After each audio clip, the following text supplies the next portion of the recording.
آج کل ایک انتشاری پارٹی نے حمود الرحمان کمیشن رپورٹ کے مخصوص حصے کاٹ کر انہیں سیاق و سباق سے ہٹ کر سوشل میڈیا پر شائع اور وائرل کر کے اپنے زہر آلود بیانیے کو ہوا دینے کا گھناؤنا دھندا شروع کر رکھا ہے۔ یہ بے تکا اور آؤٹ آف کانٹیکٹ شور مچانے والوں کا اصل مقصد یہ ہے کہ انسان نے 9 مئی جیسی ایک اور واردات ڈالنے کے لیے مناسب ماحول تیار کیا جائے۔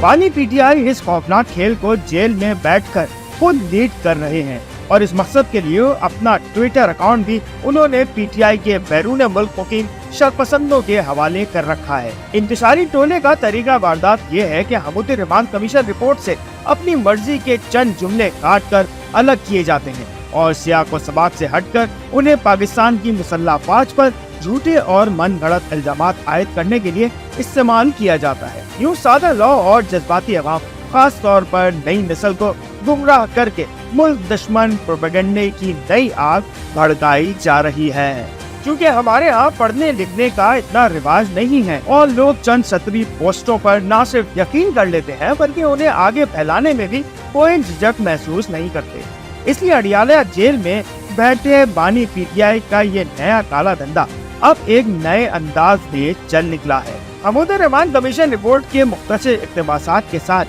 افواج پاکستان کے خلاف انتہائی توہین آمیز اور شرپسند پروپیگنڈا آئٹمز اٹیچ کر کے یہ مفاد پرست ٹولہ اپنے مہاتما کی آشیرواد سے مختلف زہر آلود پوسٹرز تیار کرتا ہے اور اپنے آفیشیل ایکس پیجز اور دیگر سوشل میڈیا اکاؤنٹ سے مسلسل شیئر کر رہا ہے۔ پی ٹی آئی اور بانی پی ٹی آئی کی ذہنی پستی کا اس سے بڑا ثبوت کیا ہوگا کہ انہوں نے بھارت کے ساتھ مل کر پاکستان کو 2 لفظ کرنے والے عوامی لیگ کے سربراہ شیخ مجیب الرحمان اور اس کی دہشت گرد تنظیم مفتی بہانی کو مظلوم اور حق پرست ثابت کرنے کے لیے ایڑی چوٹی کا زور لگایا ہوا ہے، جو 5 لاکھ کے قریب غیر بنگالیوں، بہاریوں اور مغربی پاکستانیوں کی نہ صرف قاتل ہے بلکہ ہزاروں مردوں اور خواتین کے اغوا اور عصمت دری کے لرزہ خیز واقعات کی ذمہ دار بھی ہے۔ یہ تمام تفصیلات بھی اسی حمود الرحمان کمیشن رپورٹ میں شامل ہیں، لیکن انتشاری ٹولے کو یہ اصل حقائق نظر نہیں آتے اور نہ ہی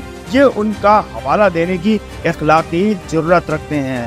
ضرورت اس امر کی ہے کہ 1971 کے سانحہ مشرقی پاکستان اور سقوط ڈھاکہ کے دوران پیش آنے والے نسلی فسادات اور اس دوران شیخ مجیب اور مفتی بہانی کے خون آشام کردار کو سوشل میڈیا پر اجاگر کیا جائے کہ جھوٹ کے سیلاب کا مقابلہ اس کے سامنے بند باندھنے سے نہیں بلکہ سچ کا جوابی سیلاب برپا کرنے سے ہی کیا جا سکتا ہے۔